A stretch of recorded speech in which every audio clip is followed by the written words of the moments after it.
Okay, we'll call the first hearing of the Senate Judiciary Committee's Subcommittee on the Constitution to order. It's an honor and a privilege to serve as the chairman of this committee with a rich history for the 119th Congress, and it's also fortunate to have my friend and ranking member, my colleague Senator Peter Welch, as the ranking member from the great state of Vermont. So thank you to all the witnesses and all the folks who've made their way here. This committee will have several important hearings regarding our fundamental rights, the separation of powers, and our constitutional order. So before we get rolling, I've got some opening remarks, and I know Senator Welch does as well. Before joining the Senate as Attorney General of Missouri, I led the Missouri versus Biden lawsuit, exposing the vast censorship enterprise that the Biden administration had built. In the years that have followed, we've uncovered an even larger and more formidable censorship industrial complex that spans from our nation and across the Western world. The issue we are here to discuss extends far beyond the borders of the United States. It's a crisis that implicates all of Western civilization, a crisis that threatens to plunge much of what we've once called the free world into darkness. Over the past decade, an alliance of activists, academics, journalists, big tech companies, and federal bureaucrats designed a system to suppress and silence their critics. They did so in unprecedented ways, using new, novel tools and technologies of the 21st century. What they built was, in effect, a second state, a faceless system of power not bound by the limits and liberties of our Constitution. Of course, this alliance was all too happy to wield traditional state power as well. Under the Biden administration, the Department of Justice became a vehicle for lawfare against the left's political enemies. The victims of this assault were countless innocent Americans, from concerned parents at school board meetings, to traditional Catholics, to pro-life activists, to President Trump himself. But to fully understand the scale of the left's war on the First Amendment, we must look beyond the formal limits of government.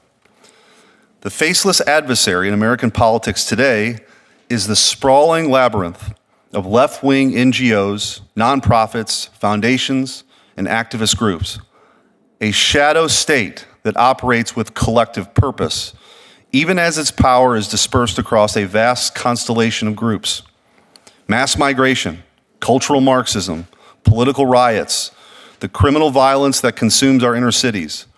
Pull back the curtain on each one of these, and you'll find the same names, the same groups, time and time again.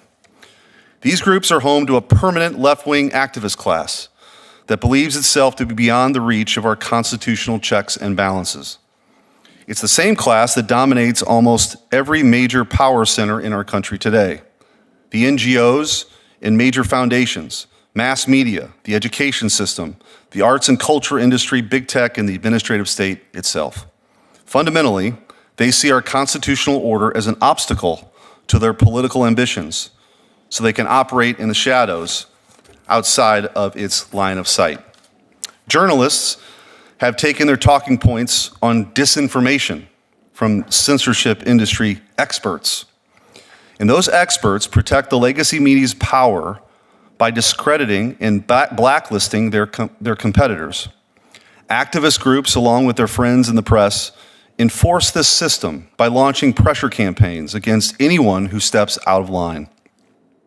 The revolving door never stops turning. The Biden administration was chock full of alumni of these groups. Some had previously worked in the Obama administration. To take one of the many examples, Gene Kimmelman, a man who was described as Obama's, quote, secret weapon on antitrust at the DOJ, left the Obama administration to open up the DC Office of Global Partners and Associates, a so-called human rights group dedicated to combating misinformation and hate speech online. From there, he went on to take over as president and CEO of Public Knowledge, yet another online censorship group that played a key role in suppressing speech during COVID. Once Biden came into power, Kimmelman was appointed to his transition team at the DOJ, where he subsequently took a job as a senior advisor. It's all in the open now, and you can see how it works. So it should come as no surprise that Jen Psaki boasted about flagging disinformation for Facebook, or that the Biden White House was revealed to have been back channeling with YouTube about suppressing disfavored speech.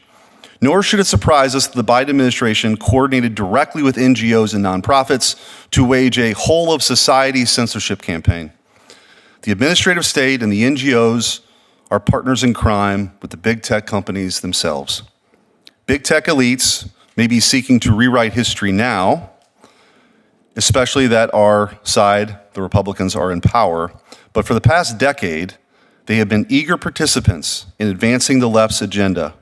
Facebook was transformed, and it works side by side with NGOs to censor conservatives. Google had used its enormous power to systematically censor, deboost, and throttle conservative ideas and speech, integrating the NGO censorship agenda into every facet of their algorithm. I know this because I've been fighting these people and these organizations my entire career. The Missouri versus Biden case forced the Biden administration to release 20,000 pages of evidence, emails, Slack messages, meeting notes, and other internal communications between the White House, the tech companies, and the NGOs. These documents revealed a vast censorship enterprise, far larger in scope and scale than we could have previously imagined. A coordinated, well-oiled machine with the NGOs at the very center. This machine is waging war on our free speech across multiple fronts. The first is blacklists, groups like NewsGuard and Global Disinformation Index, both of which refused our invitation to testify here today. We did ask.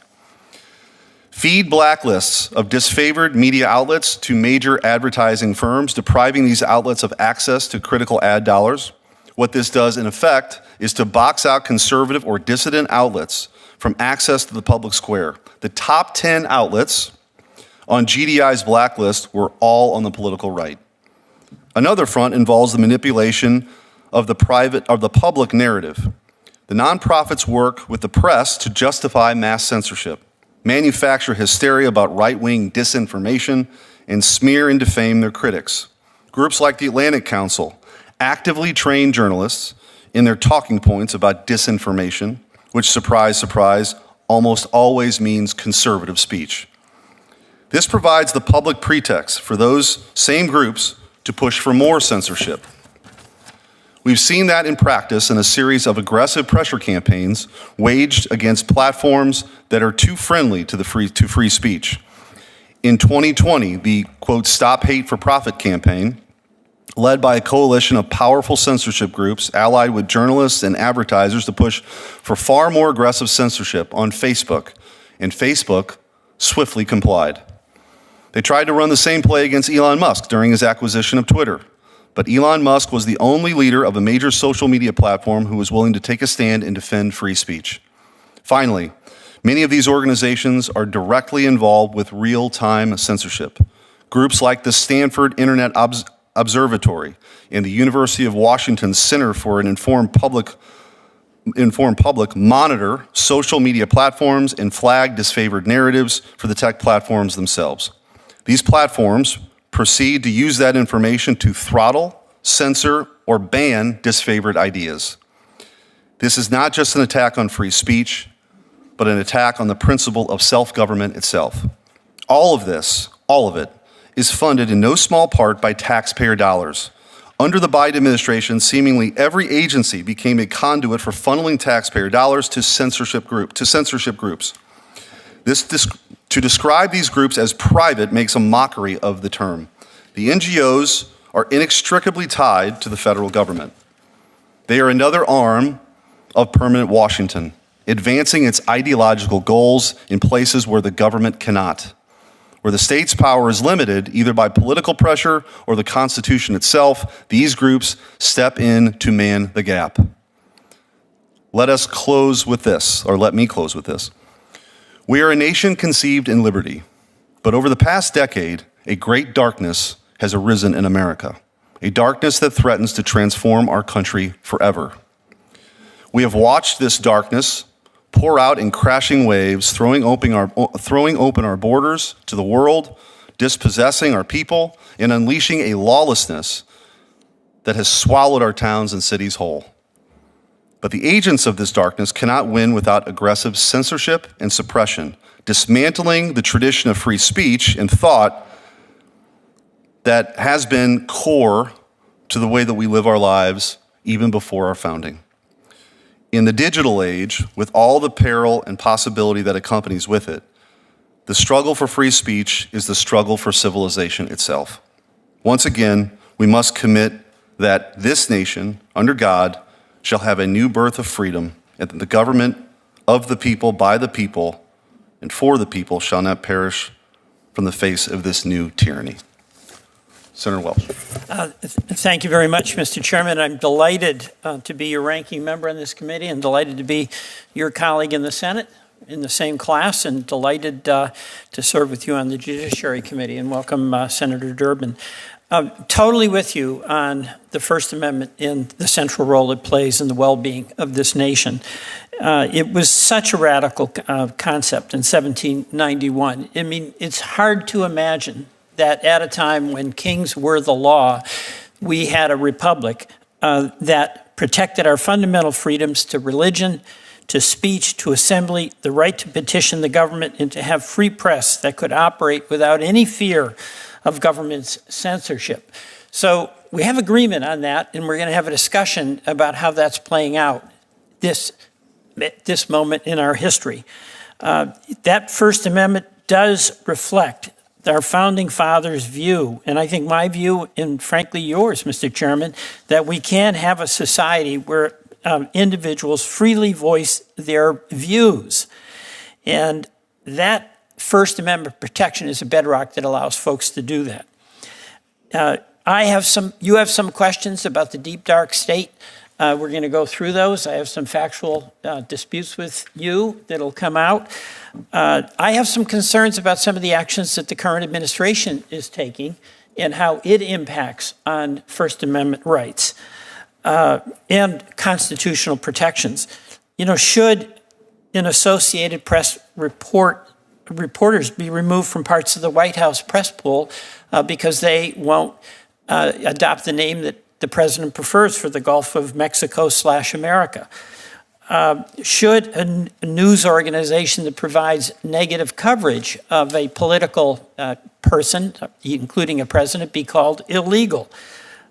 Should a newspaper be sued, especially these days when the finances of newspapers are so precarious, because a candidate did not like the poll results that were published in that newspaper? These are extraordinarily significant events that creates a real suppression, in my view, of free speech.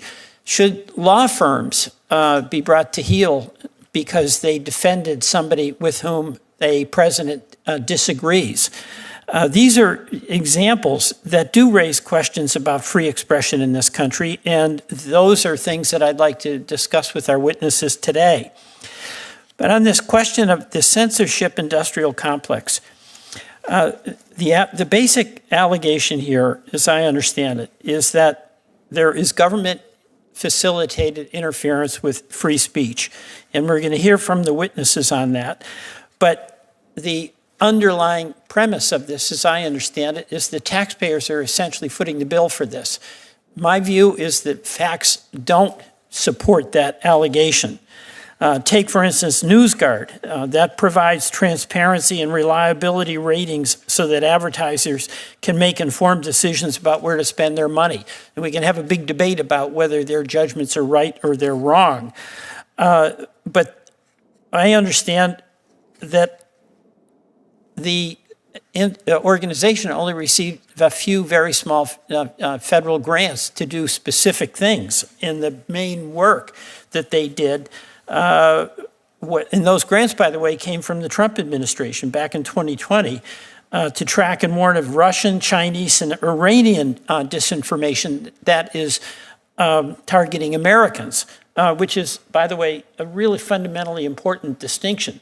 The speech of Americans is protected. Does that mean that we want to protect literally foreign actor efforts to undermine the rights of Americans to make their own decisions about who will be their leaders?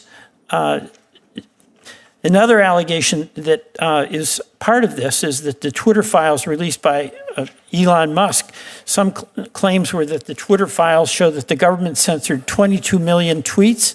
I have a factual dispute with that. They argue that because the government provided funding to institutions that studied election disinformation and because the institutions flagged social media posts with disinformation for companies, these institutions were part of a government conspiracy to suppress speech.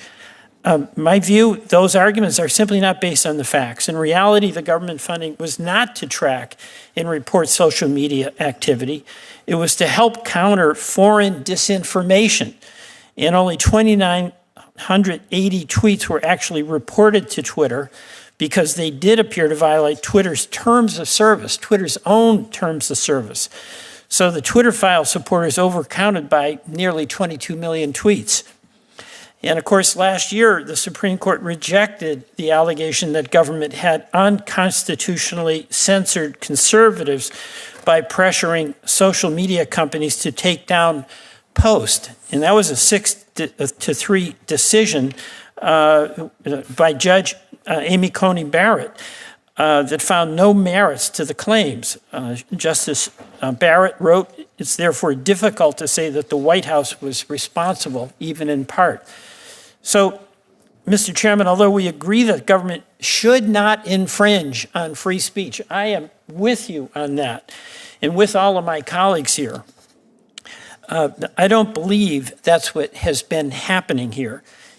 And finally, just on a matter of privilege as the ranking member, I hope as our committee does its work this year, we focus on other aspects of the Constitution, including the separation of powers.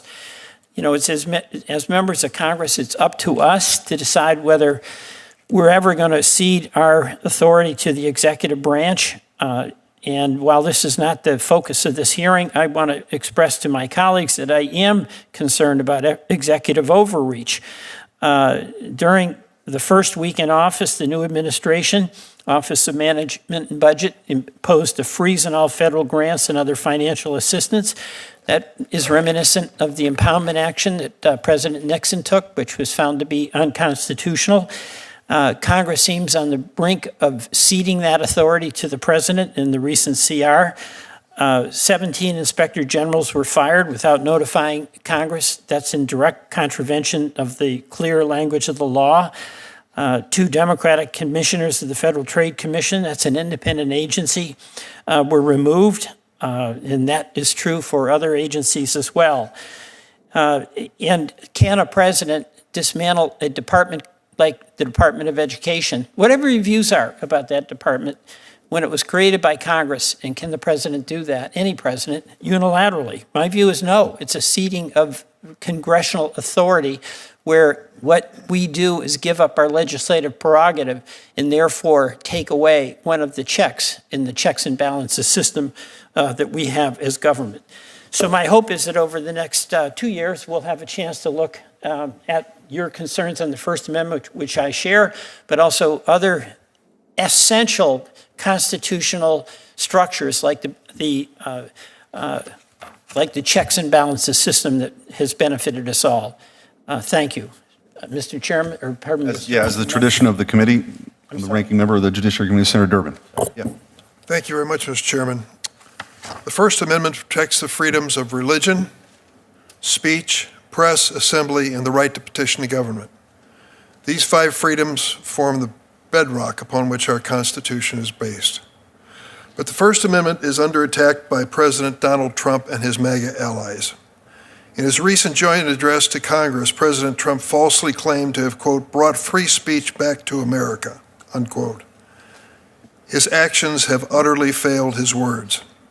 Instead of bolstering free speech in America, President Trump has sought to use his executive power to punish his perceived opponents and those whose speech he disagreed with. In 2 short months, his targets have included the press, Associated Press member invited out of the White House for not saying Gulf of America, universities, students, and law firms. These attacks on free speech and association have a chilling effect and signal to others that if they don't fall in line with the Trump administration's preferred views, they could be next. If you really care about the First Amendment, these actions should trouble you. We all need to take notice and stand up and protect our rights. After the end of World War II, someone asked Winston Churchill, "How do you think history is going to treat you?" He said, "It's going to be just fine. I know that because I'm going to write the history." We saw that happen then, and we saw the Soviet Union go through a revision of history regularly if there was some event that they perhaps didn't want to have reported as factual. I fear that's what's going on today when it comes to the January 6th riot here in the United States Capitol, particularly by one or two of the witnesses at the table. You are meeting here today safe, peaceful, because men and women in uniform are risking their lives at this very moment for you and for me. What happened on January 6th to 140 of these men and women in uniform protecting this Capitol? They were beaten unmercifully by a mob. Several of them died afterwards. That's a fact. And the fact should also be realistic too. Anyone who wants to characterize that event of January 6th as, quote, the riot used to launch the war on wrongthink. What in the hell is wrongthink? I can't keep up with all these words that are coming at us as brand new terms, and I hope it doesn't hide the fact that 140 policemen and women were here defending this Capitol and faced the wrath of a crowd. But the same person who used the word wrongthink went on to say, law enforcement resources were better allocated toward not treating grandmas wandering the Capitol grounds like jihadists. Let me tell you about some of those grandmas that were released by the full and unconditional pardon of Donald Trump. Here's one you should remember. Andrew Taki, rearrested since he was pardoned by President Trump in Leon County, Texas, on an outstanding charge of online solicitation of a minor.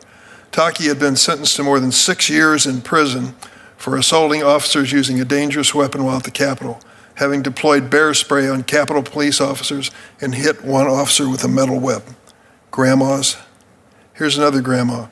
David Daniel, awaiting sentencing after pleading guilty to assaulting police officers on January 6th. His case was dismissed by the Department of Justice after President Trump's pardon. Daniel is facing pending charges in North Carolina for production of child pornography and possession of child pornography, which allegedly involved a prepubescent minor and a child under age 12. Peter Schwartz, sentenced to 14 years in prison for assaulting police officers during another grandma during an attack on the Capitol. Chantel Holliton, a former girlfriend, has voiced concern for her safety after Schwartz was released without any of the typical restrictions for a violent offender. He was previously charged and convicted for threatening his girlfriend and has been described as prosecutors, quote, one of the most violent and aggressive participants in the January 6, 2021 attack, who has a long history of assaulting police officers and women. So we're going to rewrite history now. This is grandmas on a tour of the Capitol on January 6th. Like hell it was. I was there. And some of us were there as well. The men and women who risked their lives for me, I owe a debt of gratitude that I can't even express at this point. That is rewriting history. That is a corruption of speech. We shouldn't allow it to occur. I yield. Thank you, Senator. And now we'll introduce the witnesses. Molly Ziegler Hemingway is the editor-in-chief of The Federalist, senior journalism fellow at Hillsdale College, and a Fox News contributor. She's a co-author of the national bestseller Justice on Trial, The Kavanaugh Confirmation and the Future of the Supreme Court, and author of the best-selling Rigged, How the Media, Big Tech, and the Democrats Seized Our Elections. Hemingway is a 2021 recipient of the Bradley Prize, awarded for extraordinary contributions to American scholarship and debate. Welcome, Ms. Hemingway. Jonathan Turley. Professor Jonathan Turley is the Shapiro Professor of Public Interest Law at George Washington University Law School. Professor Turley is a nationally recognized legal scholar who has written extensively in areas ranging from constitutional law to legal theory to tort law. He has written more than 36 academic articles and that have appeared in a variety of leading law journals such as Cornell, Duke, Georgetown, Harvard, and Northwestern universities. He's a frequent witness before the House and Senate on constitutional and statutory issues. Mr. Turley is a nationally recognized legal commentator who is also the second most cited law professor in the country. He's the author of the book, The Indispensable Right, Free Speech in an Age of Rage, He received a bachelor's degree from the University of Chicago and a Juris Doctorate degree from Northwestern University Law School. Welcome, Mr. Turley. And then Benjamin Weigarten, investigative journalist and columnist at Real Clear Investigations. He's written extensively on the censorship industrial complex there and 4 other publications, including The Federalist, where he is a senior contributor. Newsweek, he's also senior contributor at Newsweek and the New York Post. In June of 2024, Ben testified before the House Small Business Committee on the federal government's support of third-party entities targeting the business models of conservative and independent media. In May 2023, he testified before the House Homeland Security Committee's Subcommittee on Oversight, Investigations, and Accountability regarding DHS sub-agency CISA's pivotal role in fostering public-private censorship efforts. Ben frequently appears on national television and radio programs to discuss these and other matters. He is a 2019 recipient of the Fund for American Studies Robert Novak Journalism Fellowship and a 2015 fellow at the Claremont Institute. Ben is a 2010 graduate of Columbia University, where he received his BA in Economics and Political Science. Welcome. I'm just going to preface this that we're both lawyers, but you all make us feel pretty inadequate. I got to it's impressive credentials. And Dr. Mary Ann Franks, thank you so much for joining us today. You're the Eugene and Barbara Bernard Professor in Intellectual Property, Technology, and Civil Rights at George Washington Law School. You're an expert on First Amendment law, law and technology, criminal law, and family law. JD from Harvard Law School and a doctorate from Oxford University, where you were a Rhodes Scholar, and you're admitted to practice in U.S. in the Supreme Court in District of Columbia, many other matters, but I'm going to abbreviate my introduction so we can hear your comments. And also, thank you so much for being here. Appreciate it. And Gabe Rotman, thank you so much. Vice President of Policy at Reporters Committee for Freedom of the Press, and that is a big job these days. You're a practicing attorney with a focus on novel issues at the intersection of press freedom, news gathering, and technology. And I know that in the past you served as the Washington Director for PEN America, Deputy Director for the Center for Democracy and Technology's Freedom, Security, and Technology Project, and is a legislative counsel and policy advisor at the American Civil Liberties Union. Joint honors from BA and McGill University in political science and history, my major, and a law degree magna cum laude from Georgetown Law Center, where you were notes editor of the Georgetown Law Center. Thank you so much, Mr. Rotman. Okay. It is now the tradition of the committee to swear in the witnesses. Would you please stand and raise your right hand? Do you swear that the testimony you're about to give is the truth, the whole truth, and nothing but the truth, so help you God? Thank you. And so at this point then, we'll start over here, and Ms. Hemingway, each one of you give your opening statements. And by the way, if you see us moving in and out and coming back and forth, we have to vote, and that is hopefully no sign of disrespect. Hope you don't take it that way. We've got to vote, and then we'll get back here. Thank you. Ms. Hemingway. For freedom of speech to mean anything beyond the theoretical, we must actively practice it. President John F. Kennedy said people should be entrusted to confront unpleasant facts, foreign ideas, alien philosophies, and competitive values.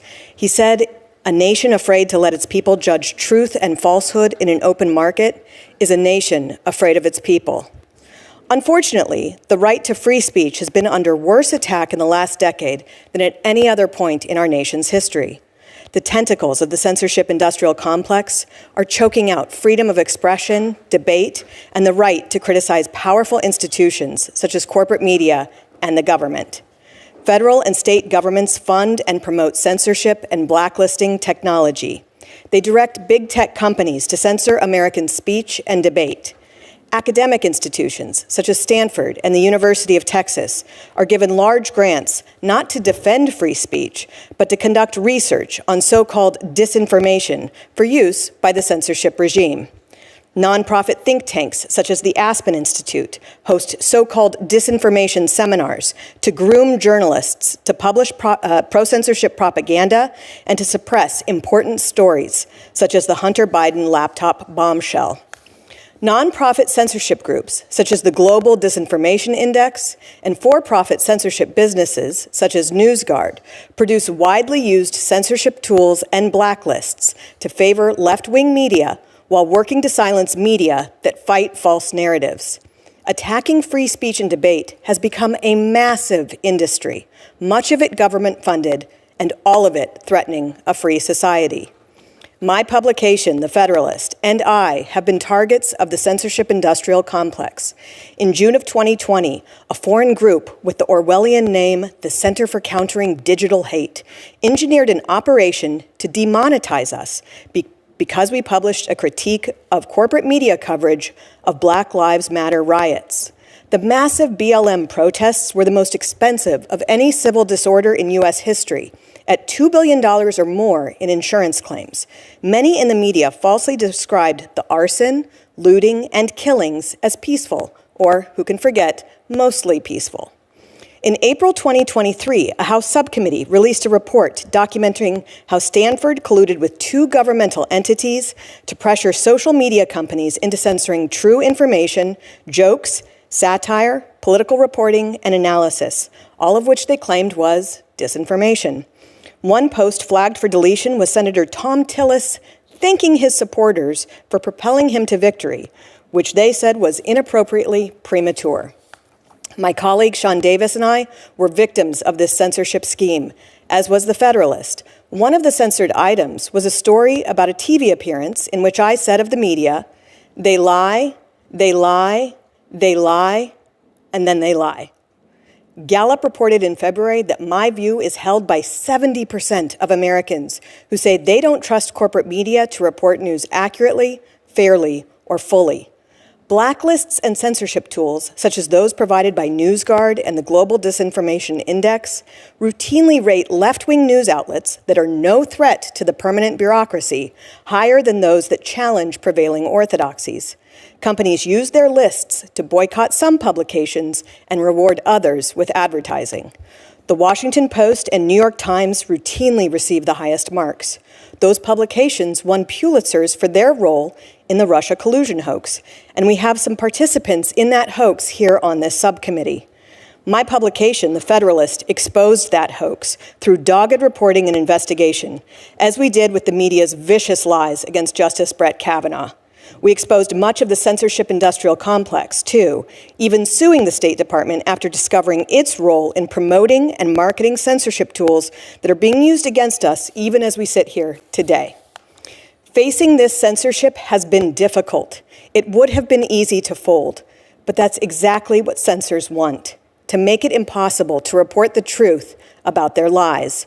They know our voice is so powerful and influential that they can't accomplish their goals unless they shut us down. They will not succeed. We will never stop. The more they try to shut us down, the harder we're going to work to stay open, because it's not about us. It's about whether we will have a civilization where people are allowed to say and think things tyrants don't want us to. Thank you.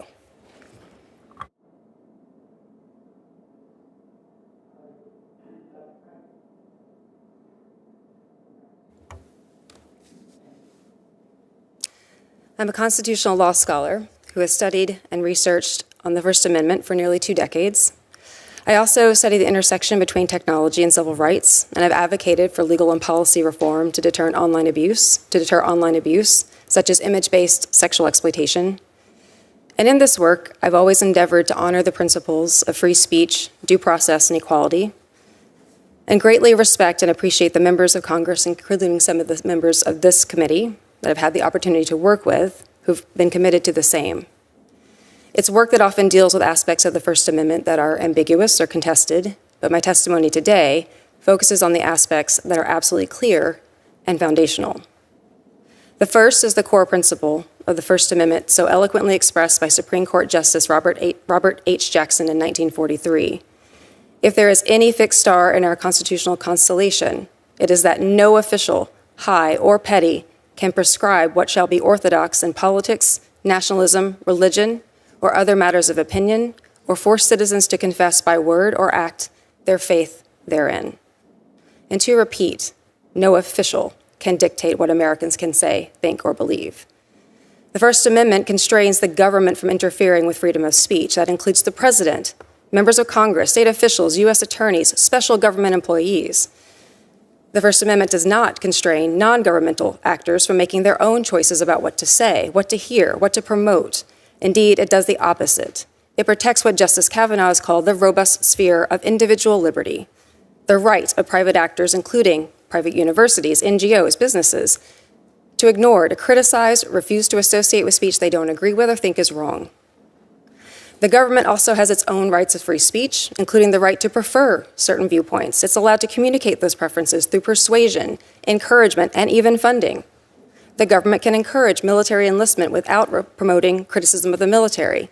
It can fund organizations that promote childbirth without also funding organizations that promote abortion. What the government cannot do is compel private actors to think or to speak a certain way using coercion or threats. When government actors speak on their own behalf, that is not censorship. When government actors promote their own viewpoints, including through persuasion and funding, this is not censorship. When non-government actors ignore, remove, criticize speech, or encourage others to do the same, not censorship. But when the government purges books, words, concepts that it doesn't like, that is censorship. When the government threatens people with the loss of employment, lawsuits, violence, jail, or deportation for their speech, that is censorship. When it seeks to force universities, law firms, or businesses to adopt the government's viewpoint, or when it seeks to punish judges, lawmakers, journalists, religious leaders, teachers, or students for dissent or for criticism of the government, that is censorship. The myth of the censorship industrial complex, a conspiracy that is so ludicrous that even the current conservative-dominated Supreme Court has dismissed it out of hand last year, has been used to vilify and harass experts, students, researchers, and nonprofits working on online misinformation with the express goal of discrediting, defunding, and dismantling that work, and the disabling of safeguards against foreign and domestic misinformation and media manipulation is a threat to free speech and to national security. And while there's no evidence to support collusion between the Biden administration and big tech, the relationship between the Trump administration and big tech is alarmingly intimate.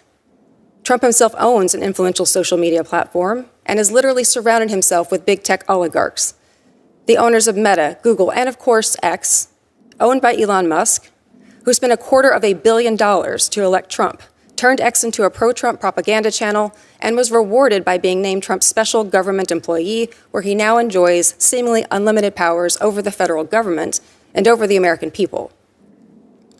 This administration has, within the span of a few weeks, unleashed the greatest assault on the First Amendment since the Red Scare, while insisting that they are restoring freedom of speech. The censorship industrial complex is a thought-terminating, gaslighting cliché that attempts to portray the most powerful people in the United States as oppressed and silenced. The current president of the United States is ordering lawful residents to be surveilled, kidnapped, and expelled from the country because of their speech. He is attempting to dictate what words people are allowed to use, what educational institutions are allowed to teach, what values businesses are allowed to promote. He is calling for critics and dissenters to be imprisoned and assaulted. He is threatening journalists, students, judges, lawyers, religious leaders, governors, anyone he deems insufficiently loyal and insufficiently obedient. Trump's message could not be clearer. You either say what he wants you to say or you will be punished. This is an attitude of a king and not a president, a man who has declared himself above the law, including the First Amendment.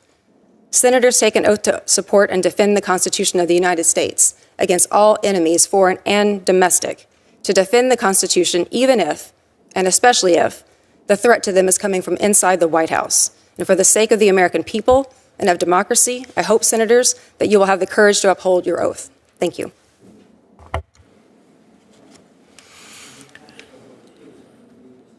Okay. I thank you very much, Chairman Schmidt, Ranking Member Welch, members of the subcommittee. It's an honor to appear before you today to discuss free speech and government censorship. We are at a crossroads, in my view, on free speech. The decisions we make today will resonate for generations. For many years, some of us in the free speech community raised alarm over a growing and unprecedented anti-free speech movement in the United States, including the growing infrastructure for censorship that stretched across agencies, universities, and corporations. A cottage industry of disinformation experts emerged with millions of dollars funneled to universities and groups to help target or curtail certain viewpoints. This new industry effectively commoditized free speech, and more importantly, monetized censorship. Suddenly, the market was awash with money for those who could offer systems or staff to combat viewpoints deemed misleading or false. The contractors often strove to keep examples of their work out of the public eye. At the University of Michigan, James Park marketed the schools program and noted that it could do what many were searching for by, quote, externalizing the difficult responsibility of censorship. When some of us raised the system in prior testimony, we were met with dismissals from members who insisted there was no proof of any coordination with the government on these efforts. For years, many in Congress opposed every effort to disclose the extent of this cooperation. With the release of the Twitter files and then the Facebook files, that narrative collapsed. Emails showed that government officials directly targeting individuals or groups for censorship and other forms of speech curtailment. We know a great deal now about that system. We also know that the Biden administration made censorship part of its official mission. If you look at CISA's statement alone, CISA's director, Jen Easterly, declared, quote, the most critical infrastructure is our cognitive infrastructure. So suddenly the cognitive infrastructure became the mission of CISA, and they announced that they would focus on misinformation, disinformation, and malinformation. By the way, malinformation is, quote, based on fact, but used out of context to mislead, harm, or manipulate. That was one of the three categories targeted by the Biden administration. Facts that the government believes is being used in a misleading way.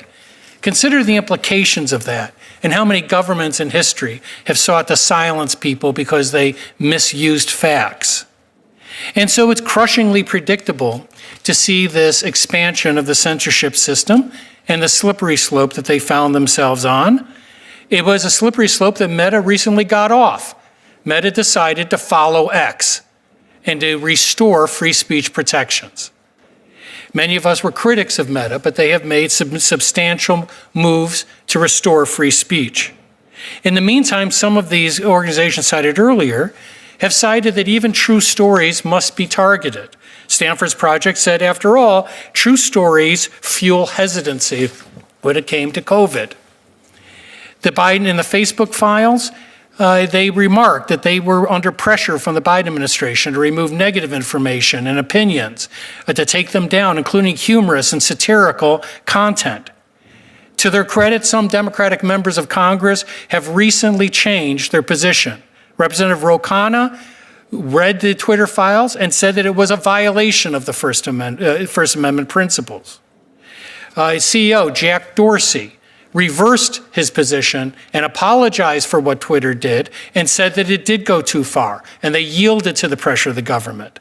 Nick Clegg from the Facebook company said that we, quote, shouldn't have done it and that we felt the pressure of the Biden administration. Even James Baker, a former FBI employee and Twitter executive, admitted that there was need to find restraints to keep the government from exercising this type of pressure. The termination of funding for some of these efforts is an important start. But I wanted to end by talking about a new emerging threat. I just came back a couple days ago from speaking at the World Forum in Berlin, which is a collection of leaders from around the world. It was a distinctly anti-free speech gathering. The EU is now using the Digital Services Act to outside its borders to require censorship, including of American citizens. Congress needs to address that. To put it simply, the anti-free speech movement is going old school. They've lost social media, so they're looking to governments to shut it down. And I encourage you not to remain silent as Americans are pulled into this vortex of the DSA. This is an American crisis, but it can be our greatest American moment where we speak, regardless of party, with one voice in support of this indispensable right. Mr. Chairman, just for the record, when I was here alone, I was getting drunk with power. So I'm glad you've returned. Thank you for showing restraint. I tried. It was hard, sir. It was Put the hard. crown on your head. I hope I get some credit for that. You do. Mr. Rotman. Thank you. Good afternoon. Thank you to Chairman Schmidt and Ranking Member Welch for inviting me to testify, and thank you to the members of the subcommittee and staff. Founded in 1970, the Reporters Committee for Freedom of the Press, where I work, is a nonprofit organization that provides pro bono legal representation, amicus curiae support, and other legal resources to protect First Amendment freedoms and the news gathering rights of journalists. My understanding is that the impetus for this hearing is concern over a phenomenon that is commonly known as jawboning, that is usually defined as the government improperly coercing private speakers to censor themselves or to change the substance of their speech. The primary case recognizing this activity as a First Amendment violation is Bantam Books v. Sullivan from 1963, which established a crucial protection for the press. There, a state commission with no independent enforcement authority asked booksellers to remove books the commission deemed objectionable from shelves and noted that it would be circulating a list of the books to the police and recommending prosecution. The Supreme Court held that this was a prior restraint and warned that free speech is, quote, vulnerable to gravely damaging yet barely visible encroachments like the, quote unquote, informal censorship in that case.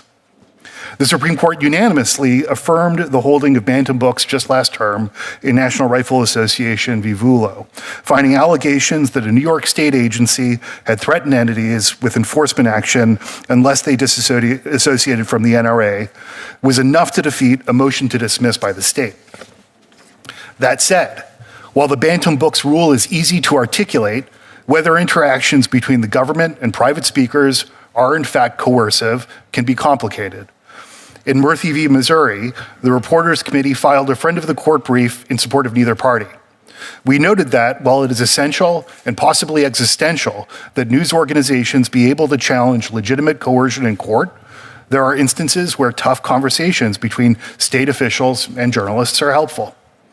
The prime example we offer is national security reporting. There, government officials, up to and including the president, have told publishers that they will have blood on their hands if they disclose government secrets. That is likely not jawboning, because the ultimate decision to publish remains with the publisher. However, as has happened, if the state actor threatens prosecution, that is a different story and likely a Bantam Books violation. The issue of jawboning is helpful in unpacking what we respectfully submit should also be a focus of this hearing. The original sin in Bantam Books isn't just soft censorship through the threat of take this book off the shelves or else. It is that the state is attempting to impose its own viewpoint on the bookseller and downstream on public debate. Courts have called that viewpoint discrimination poison in a free society because it allows the government to put its thumb on the scale of public discourse to its own benefit.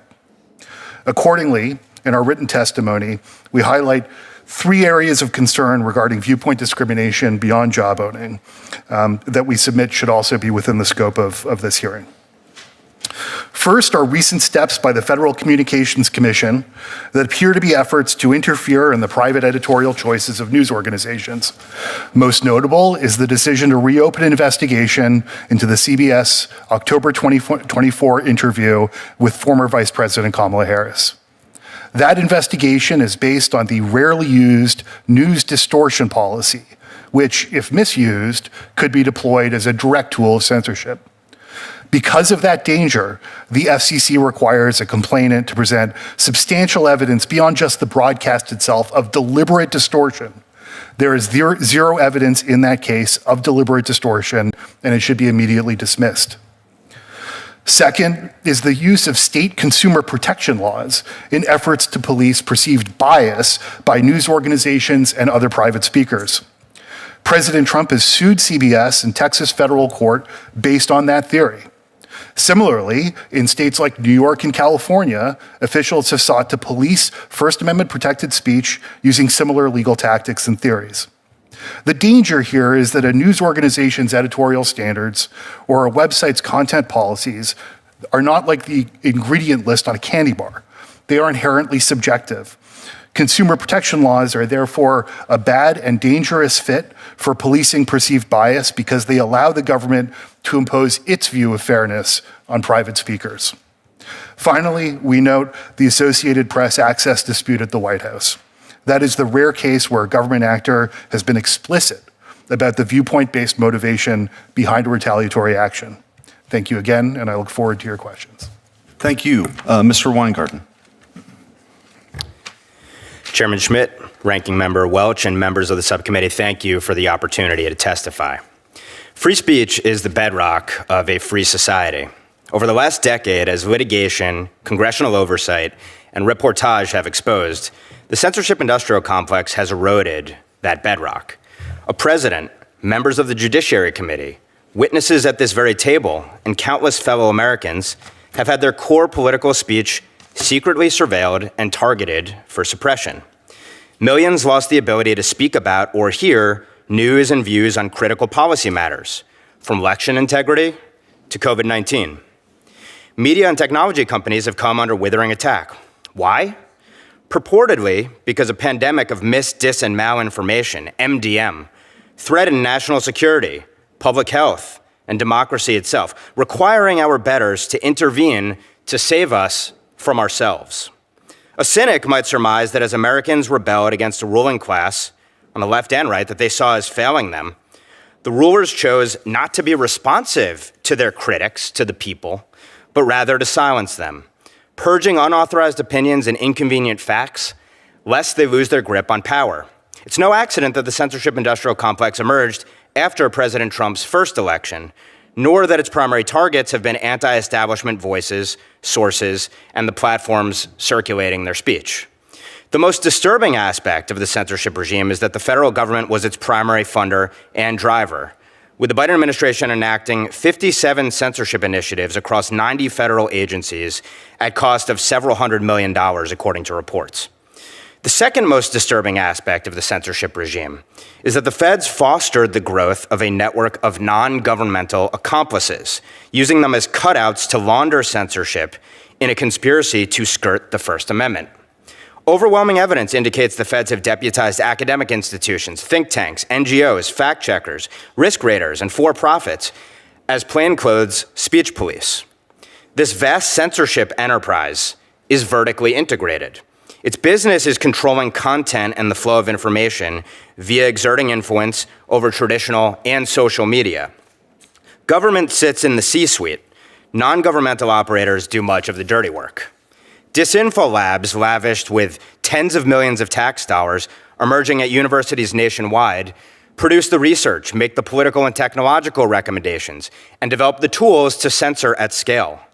Powerful think tanks helmed by former national security leaders and likewise funded with major federal dollars augment the academics' efforts. NGOs launch pressure campaigns to crush wrong thinkers. Federally funded fact-checkers work with social media companies to algorithmically suppress disfavored media. Risk raters operating with the government's imprimatur create blacklists of such outlets to starve them of ad revenue. For-profits, too, often fueled by our tax dollars, develop analytics to support industrial-scale censorship. These entities have worked in overlapping and mutually reinforcing ways to control the American mind.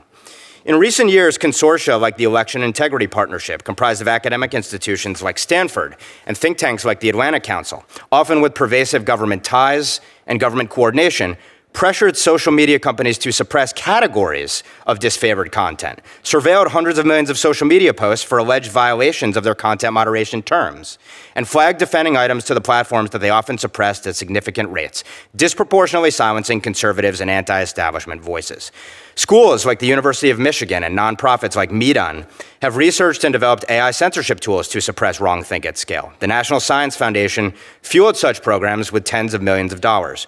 Risk raters like NewsGuard and GDI, recipients of government largesse, have reportedly hobbled disfavored media companies, generally on the right, causing them to lose partners, traffic, and revenue. Federally funded NGOs are collaborating with foreign regulators, including under the European Union's Digital Services Act, to impose alien speech codes on American social media platforms and potentially their American users under threat of devastating fines. The Trump administration has taken immediate steps to get the government out of the censorship business. Some key censors have dissolved, restructured, or retrenched, which speaks volumes. But overall, the speech police have neither dropped their arms nor recanted. Their casualties have received no restitution. The motives and means to control the digital public square, to monopolize narrative, to monopolize power, remain. In May 2023, I came before a House committee with a message: taxpayer dollars should not be used to silence ourselves. Last June, I came before another House committee with a corollary: nor should taxpayer dollars fund those who would silence others by destroying their businesses.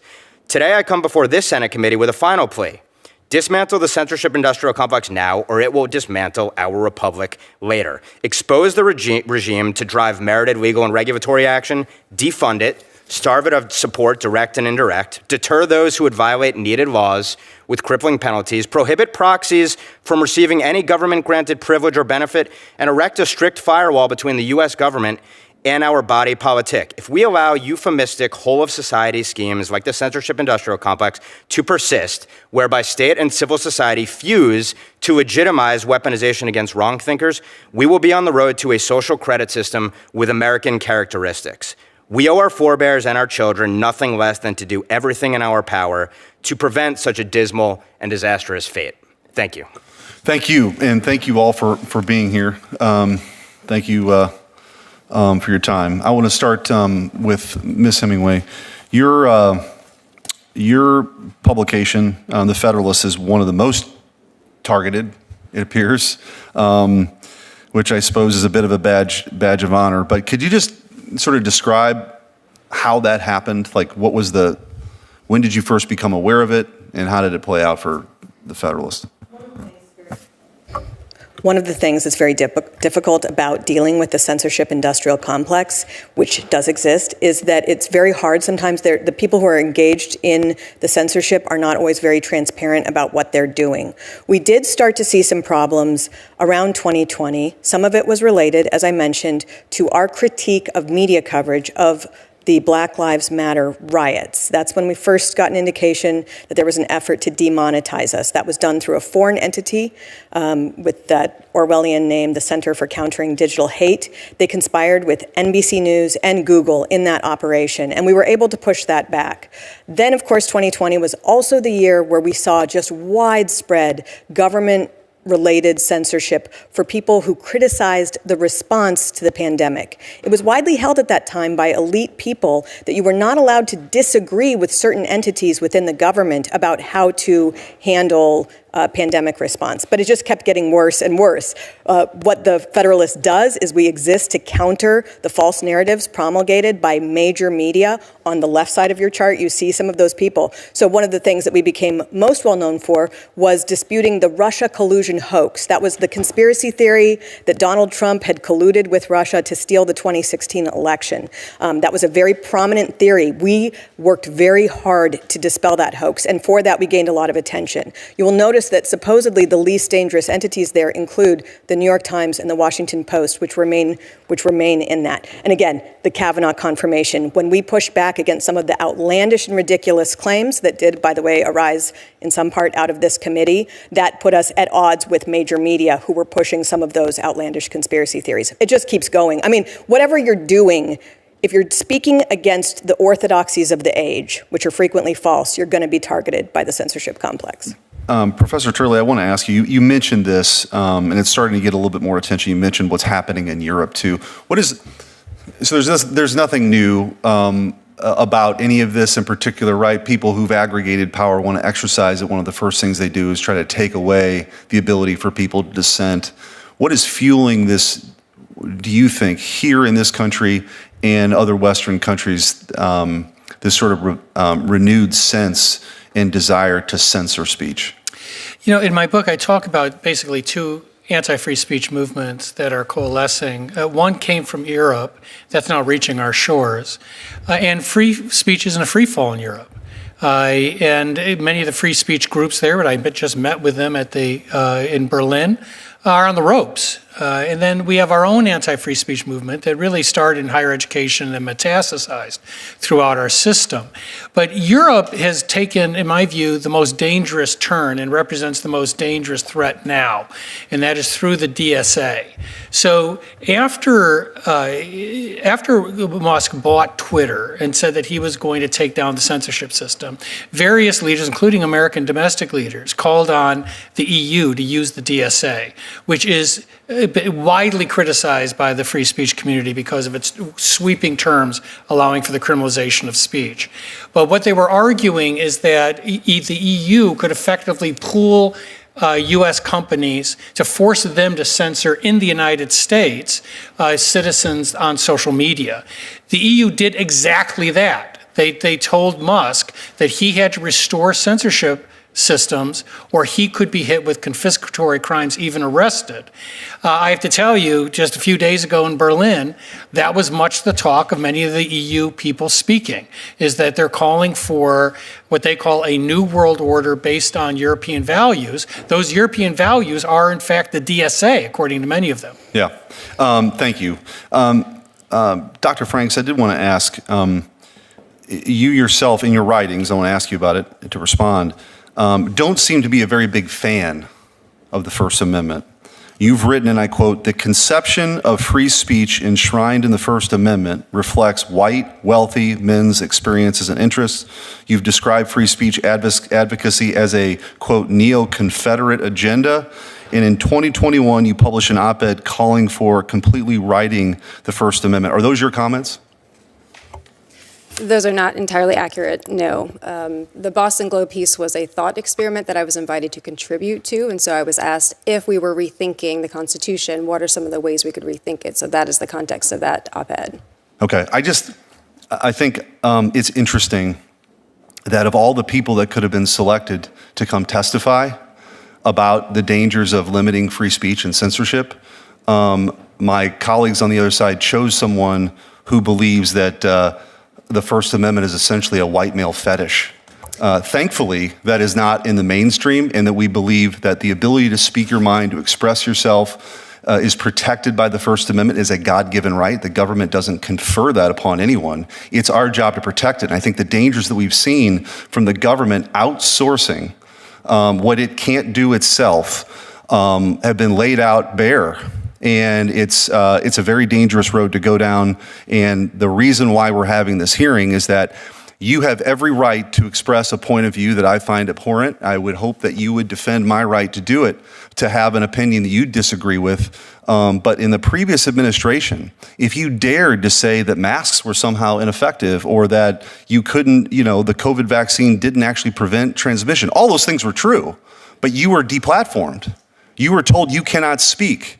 You cannot engage in dissent. That is a very un-American thing. And so that's why we're gathered here today. May I respond to the question? Sure. Mr. Chairman, I don't mean, this is your committee and I respect it, but a lot of us have other places we could be, and I would respectfully ask if we could stay all within our time so we could finish up today at a reasonable hour. Sure, that's a reasonable request. Thank you. Thank you. May I respond to the question?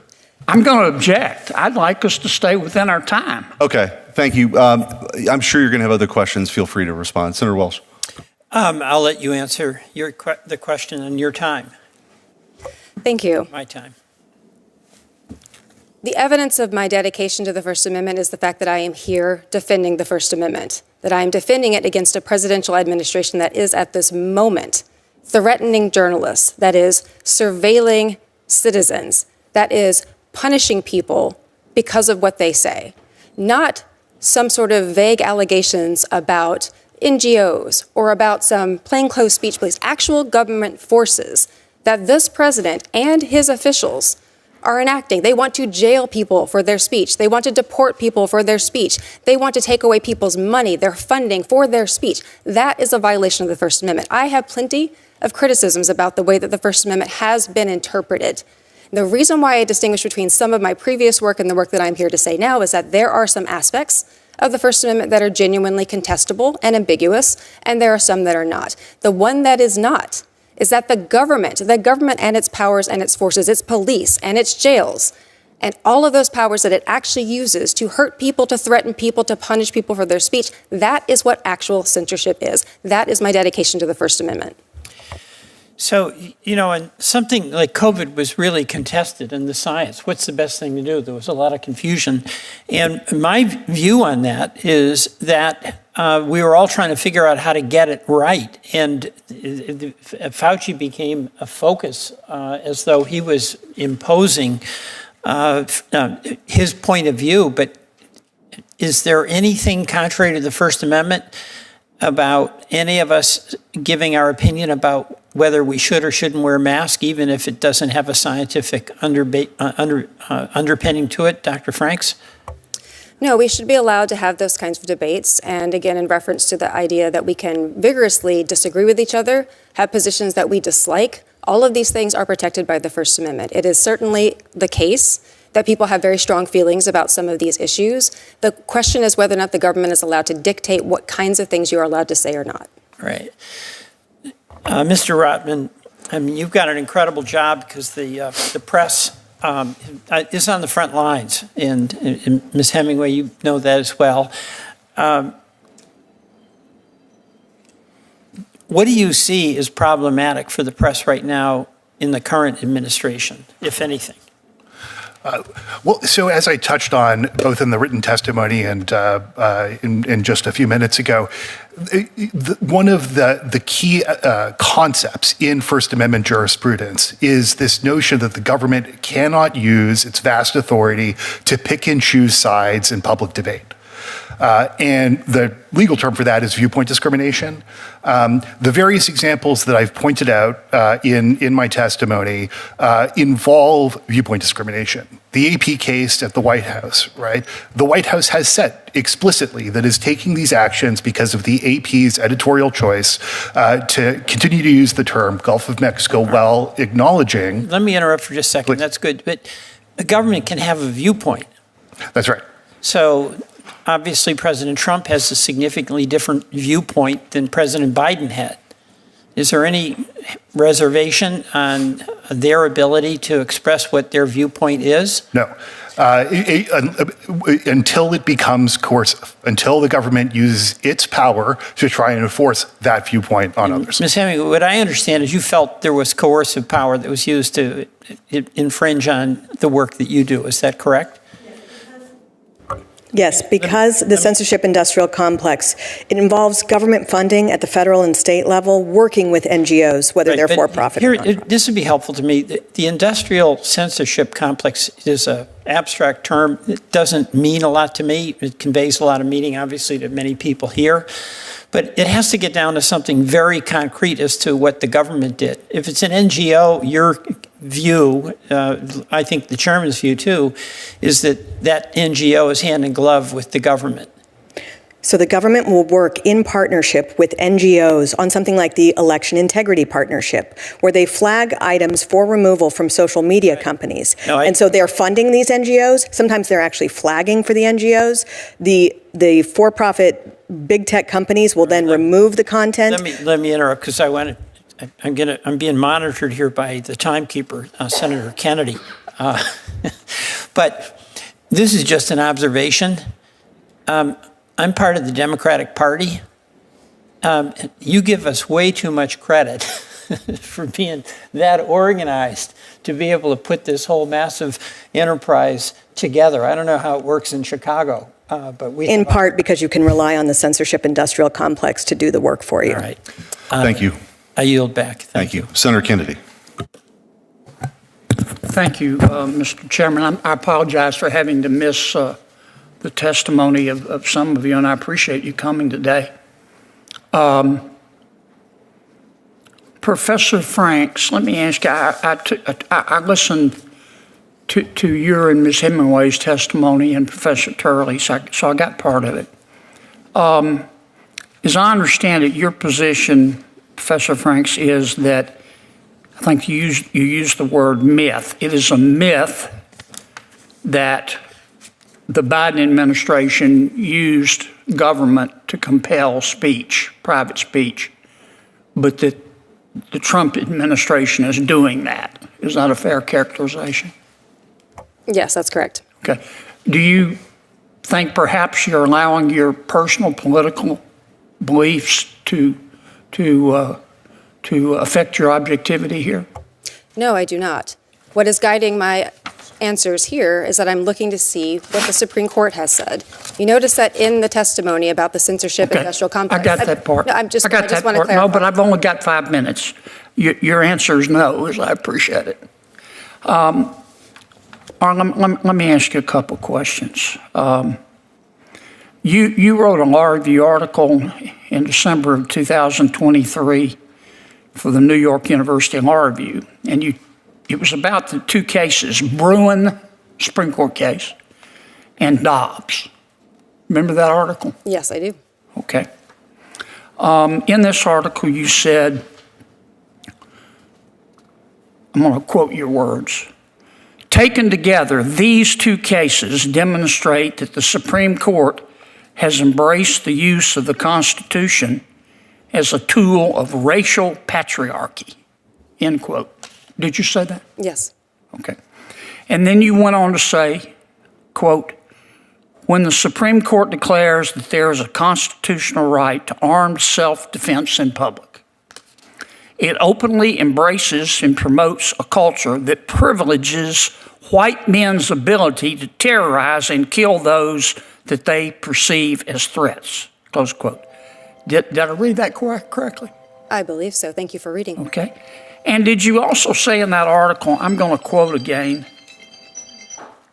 quote, "by simultaneously expanding white men's right to kill and constricting women's right not to die, this Supreme Court," referring to the current United States Supreme Court, "has turned the Constitution into a homicide pact as well," close quote. Did you write that? That sounds like me. Okay.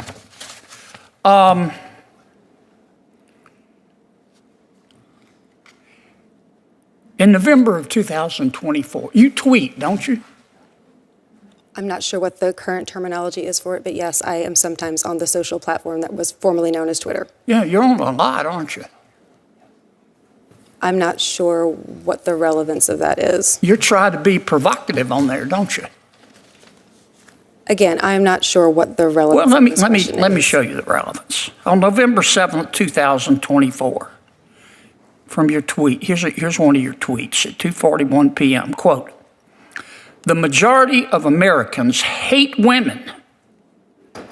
The majority of Americans hate women more than they love anything, including democracy," close quote. Did I read that correctly? I am not sure what this has to do with the subject matter of this Did you hearing. say it? I do not have those words in front of me. I probably said something along those lines, but Yeah, what is you the said it. relevance Here of that it to is, this big as hearing? Dallas, right there. Yes. But your political beliefs don't impact your feelings about President Biden or President Trump. I don't have feelings about either of them. What I have Sounds is to me like you have your favorite feeling is anger. Let me ask you this. You issued another tweet. This was in May of 2022. You've just been tweeting up a storm. You said, quote, "There's a reason why the conservative-dominated Supreme Court thinks the Constitution does not contain a right to an abortion, but is convinced that it contains an individual right to possess firearms. And that reason is white male supremacy," close quote. Did I read that correctly? Is there a question in this? Did I read that correctly? That's Is there my a question that is relevant to this hearing? Did I read that correctly? Do you really think that the United States Supreme Court, you're an officer of the court, is guided by white male supremacy? I believe that the First Amendment prohibits the president Did you other say state that? officials for punishing people for Did their you honestly say that, Professor? I And you believe expect us, that the First as a Amendment, Democratic witness, to take you seriously? Are you kidding me? I believe that you should take You the First heard of Amendment curb your seriously, sir. enthusiasm? Here's my saying, curb my nausea. I Thank you. believe that you The should take the time First has Amendment expired. Thank seriously. you. Senator Durbin. Mr. Weingarten, do you think the January 6th riot at the Capitol was protected free speech? I think to the extent there was peaceful protest, that's free speech. And when it bleeds into violence, to action, that's when it certainly crosses a line.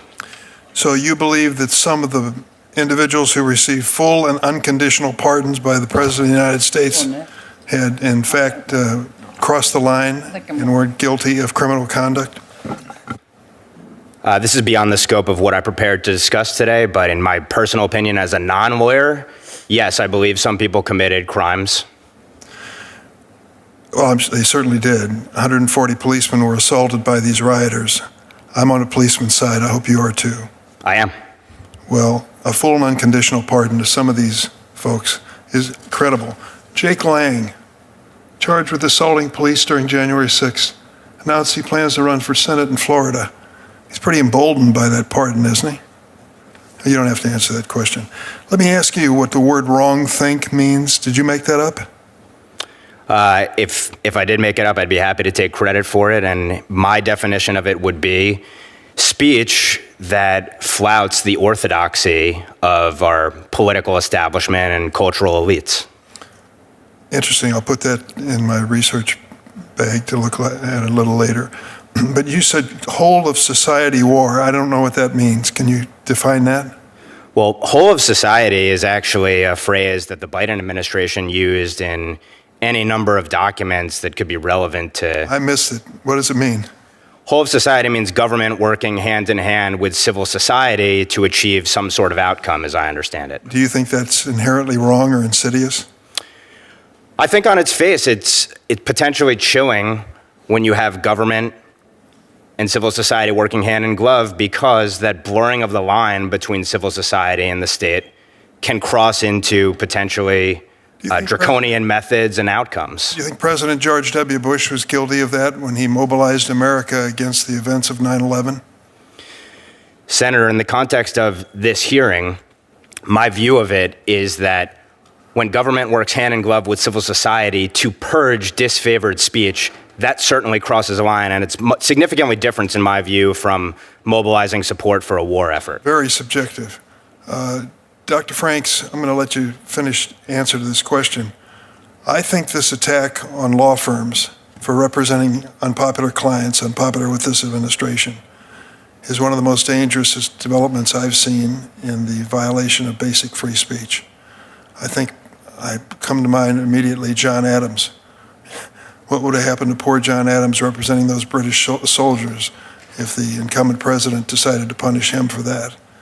What do you think about the future of legal representation as these law firms, at least one of them, has reached an agreement and settlement with the Trump administration? I very much share your alarm about those actions because, as you mentioned, access to the courts is a very key principle of our freedoms. And to threaten law firms that are trying to do what all of us should rely on, which is to defend people's rights in courts, is extremely chilling. And it is one of those ways where we're seeing just really a comprehensive assault by this administration, not only directly to try to round up people, surveil them, deport them for their speech, but also to try to disable the levers that they can defend themselves with and to punish businesses for acting on their own principles. Mr. Rotman, not much subtlety in saying to the Associated Press, if you use the term Gulf of Mexico, you're not welcome in the White House. Is there? It is explicit viewpoint discrimination that underpins retaliatory actions by the White House, and that makes it a First Amendment violation. And deportation of individuals for making statements, political statements, where would you characterize that? So the authority that's been invoked, so I come at it from the freedom of the press perspective, but what's notable about some of those cases is they're relying on a statute that explicitly allows immigration enforcement actions based on the speech of the person the action's being taken against, and that's of great concern for the press. Thank you very much to all of you, and I hope that you'll say thank you to the men and women in the Capitol Police when you leave, who are keeping you safe today as they did in my situation on January 6th with the rioters.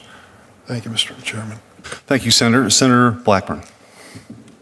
Thank you, Mr. Chairman, and thank you to each of you for taking your time to be here today. Dr. Franks, we're here to talk about free speech, correct? Yes. And we're here to talk about that being a fundamental right guaranteed by the Constitution, correct? Yes. Okay. And the Supreme Court plays an essential role in guaranteeing those constitutional rights, correct? Yes. Okay. Now, I want to talk to you about a tweet that you had in January 2024. The Supreme Court is a death panel. Is that your opinion?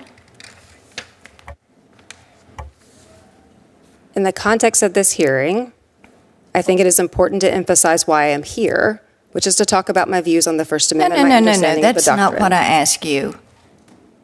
Do you think the Supreme Court is a death panel? In the for context of free the cases speech? not for free speech, no, that was not the context of that particular Oh, my goodness. communication. Okay.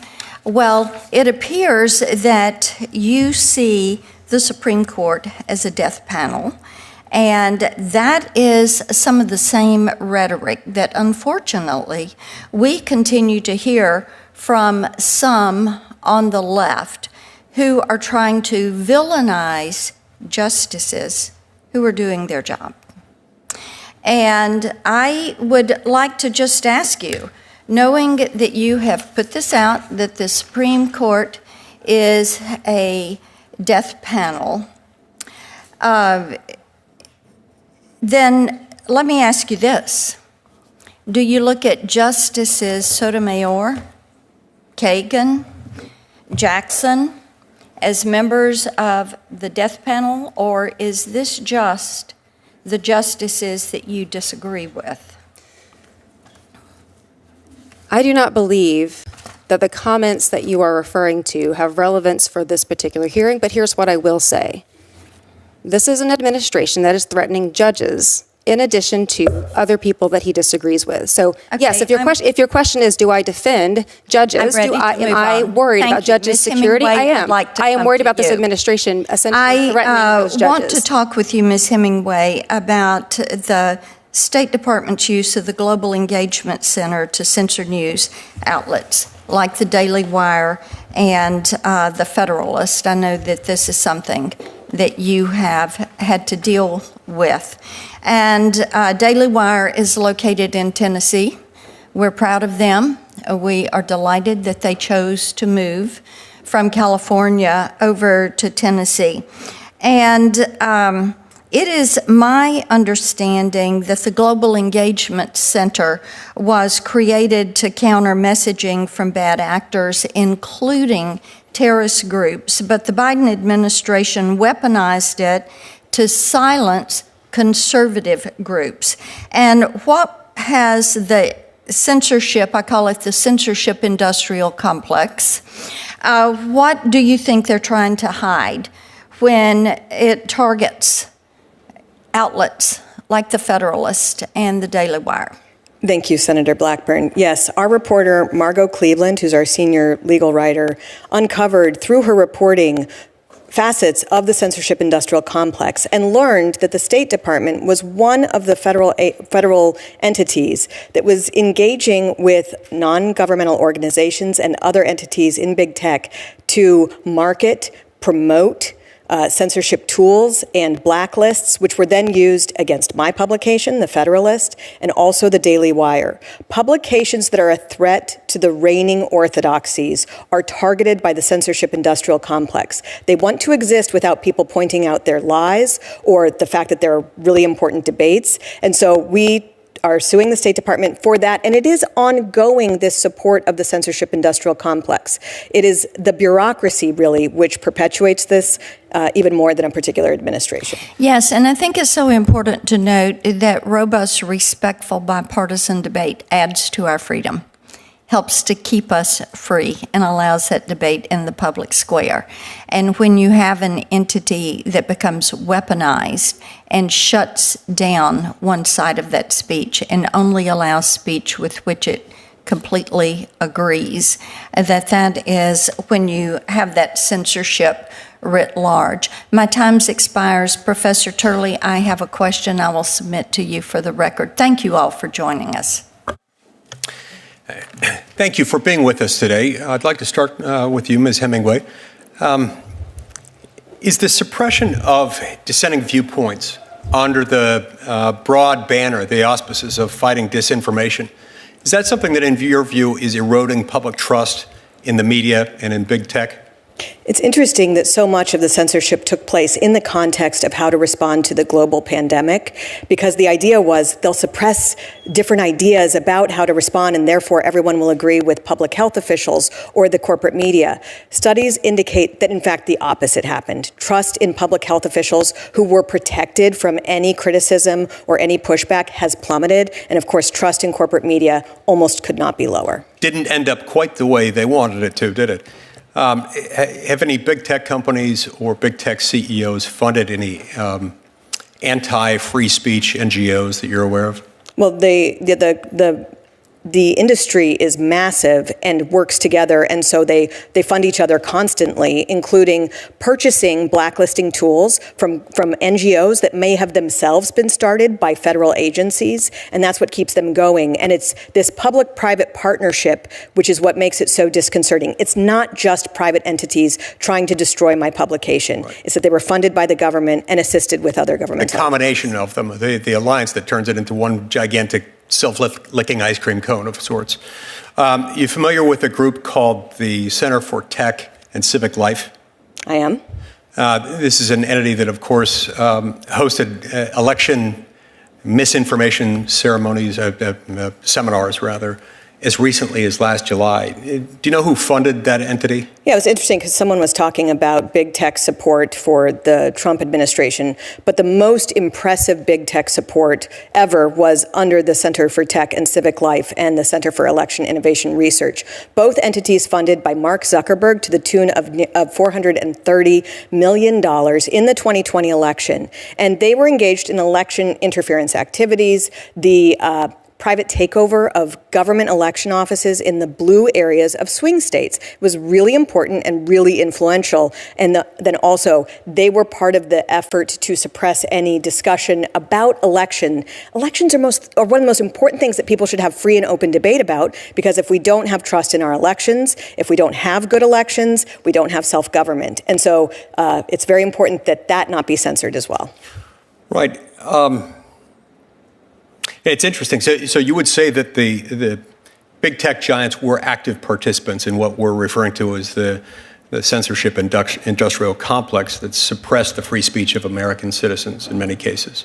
Most notably, I would also point out in the 2020 election, when the Hunter Biden laptop was under discussion, it was published by the New York Post, there had been massive NGO participation in preparing journalists to say that if a story like that came out, that they would suppress it. And they did. You saw many media outlets like NPR say, we're not going to cover this story. You saw big tech giants say, we're not going to allow you to discuss this story, even in your private messages. That happened on Facebook and it happened on Twitter. You even had the press secretary of the United States not being allowed to post information about an inarguably important story, whether the Biden family business involved taking money from corrupt oligarchs in exchange for access to people in power. There's no debate about whether that was an important story, and yet it was violently suppressed from the landscape. Right. And you don't have that sort of thing happen without malice aforethought, or at least without a lot of advanced preparation. You even had people coming to the Senate asking to brief members of the Senate in a secured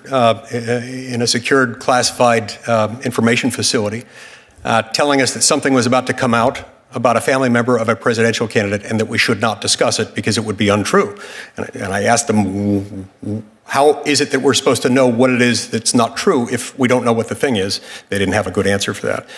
Mr. Weingarten, you described Mark Zuckerberg as, quote, one of the individuals most responsible for the censorship industrial complex. You said this, I believe, in January. Can you elaborate on what that means?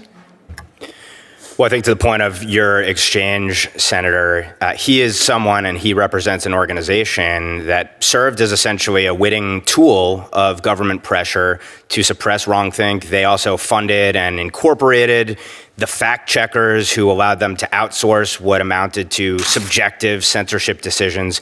And I think we've seen a mea culpa now, and it would have been useful had Mr. Zuckerberg interceded in the Supreme Court case where this very conduct was at issue. Right. So in light of that, can big tech really be trusted to dismantle the censorship industrial complex in light of the fact that they built it? Big tech will do what it perceives to be in its interest. As any organism might do. Professor Turley, to what extent should government-funded institutions and government-funded non-profit organizations be involved in defining and combating misinformation and disinformation? I would put that near, if not add zero. One of the things I mentioned in the book is that many of the terms we use today actually were used at the beginning of the Republic when the First Amendment was designed. These are not new arguments. Free speech is something that's easier to behold at a distance. But when you ask people, you talk about the McCarthy period, and they're horrified. And then you say, well, how about the censoring, blacklisting, throttling today? And they go, oh, well, that's different. We have to fight disinformation. These are the same voices. They've been with us for ages. They're making the same arguments. Everyone uses as an excuse that this is why I should be able to silence my neighbors. And it costs not just politically. When you talk about COVID, I spoke at the University of Chicago, and most of the people that signed the Great Barrington Statement were there. And I asked many of these scientists who have been vindicated in many of their views, how many of you have been restored to your positions? How many of you that were fired were invited back? Zero.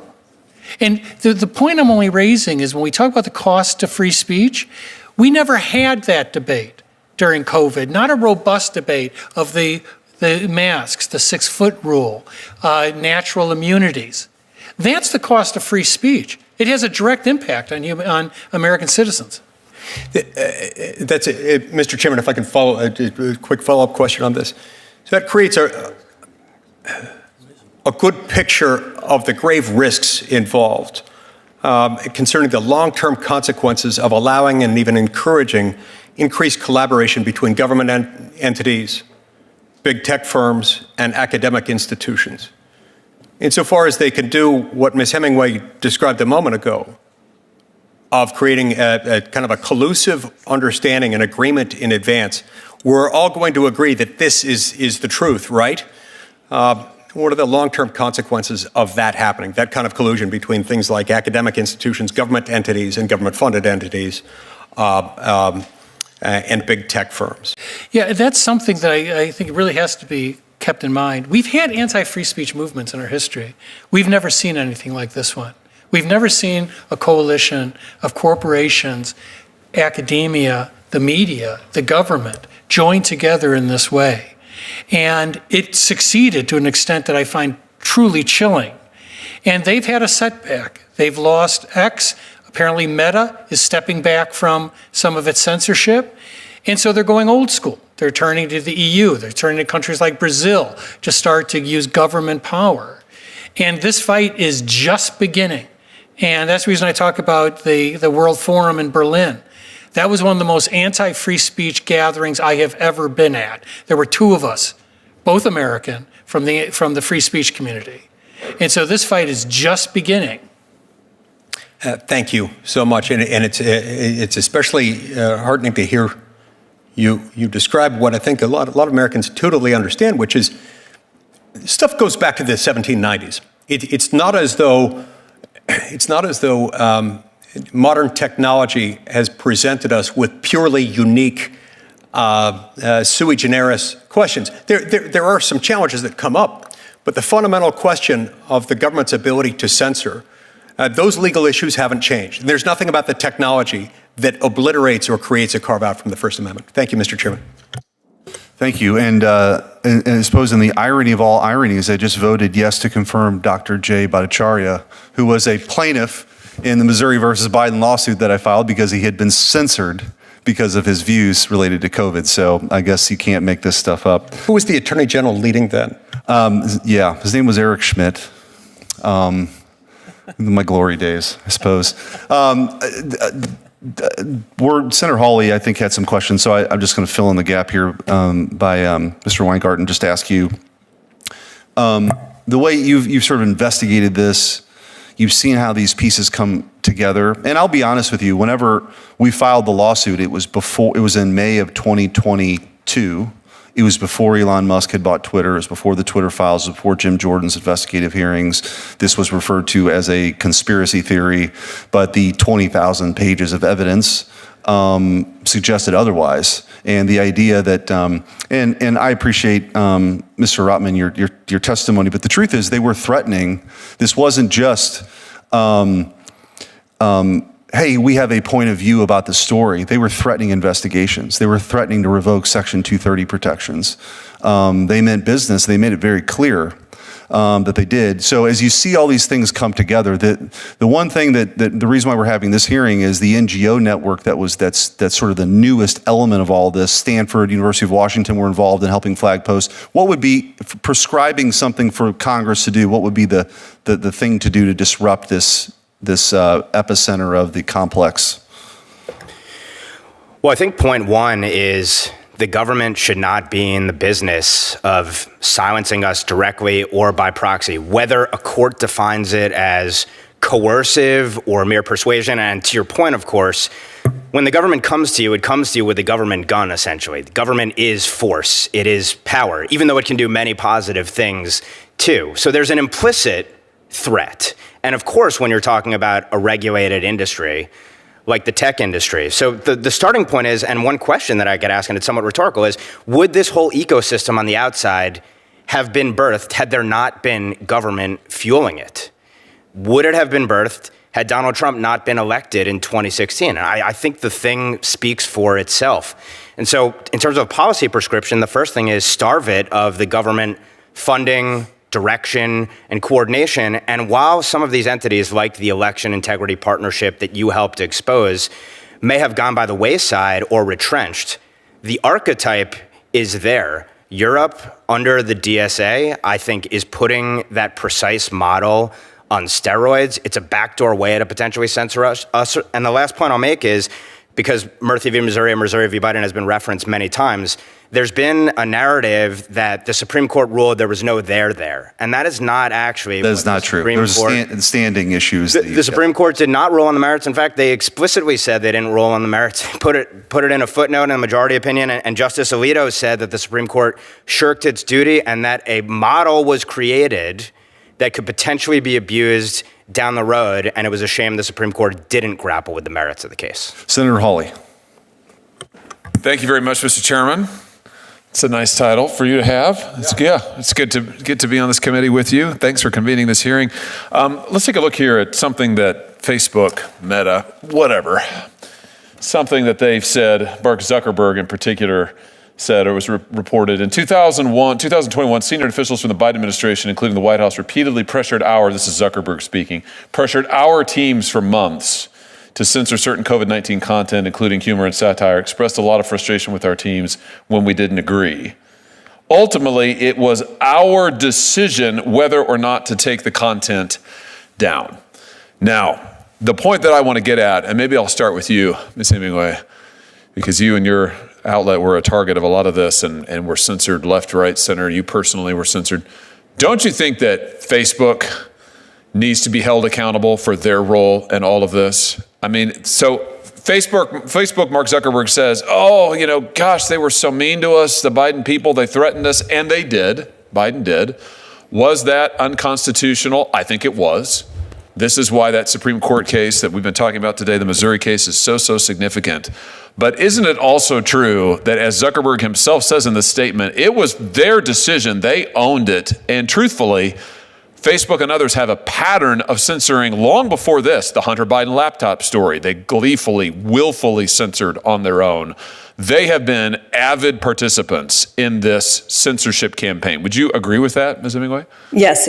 Mark Zuckerberg, who spent nearly $450 million in the 2020 election to control the outcome there, has recently done a few little things like saying, I was sort of pressured to do this censorship, or, I'll give $1 million to the inauguration committee, as if this in any way makes up for the campaign of censorship that he was engaged in, which which was probably valued even more than the money he gave to the election, to censor and silence voices like mine and my publication because we said things on all sorts of topics that were at odds with what he wanted, whether that's the radical trans agenda, how elections should be run, how to respond to the COVID pandemic, all sorts of topics where in a free society you should have free and open debate. And he worked very hard to keep that from happening. So I find these statements kind of interesting, but they nowhere near deal with the agency that he had on this and how much power he has as the head of Facebook. Yeah, I'm glad you just used the word power because that's a big part of this story, isn't it? Companies like Facebook, Meta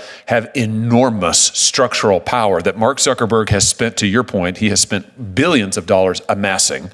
He has worked to destroy competitors who might break that power up, challenge that power in any way. He has used that power to stifle competition. He's used it to stifle views he doesn't like. This is a textbook example of what happens when a monopoly that has a political agenda, in this case, a very hard-edged political agenda for years, when they use that monopoly in order to try to control other competitors and also to try to control the information that flows to the American people. Do I have that right, do you think? Yes, and the political system itself, which has had previously been so supportive of him, and the work that he did to silence, again, not just in the election sphere, but those journalistic voices that were countering his preferred policy objective. That's just terrific, and you are perfectly placed to talk about that and to bring this to light. I think it's so vital that we don't lose sight of the role that these massive companies, and there's just a few of them. I mean, it's Google, it's Meta, that the control that they have amassed and that they have used to try and dictate, frankly, what Americans can see. And we know in the case of Google, we've had testimony in this committee and subcommittees before, Google has rigged their search results to try and influence independent voters and try to sway elections for years, and not just in this country. They've done it in other countries. They've done it in Australia. These are massive monopoly corporations that have political agendas that have been using their market power to try and influence. Actually, that's not strong enough to try and control outcomes in our political system. That is a problem. And I would just submit, until we deal with their power, this problem is going to persist. Thank you all for being here. Mr. Chairman, thank you for having this great hearing. Thank you, and that will conclude the hearing. I want to thank the witnesses for being here. Thanks for your testimony. Thank you all.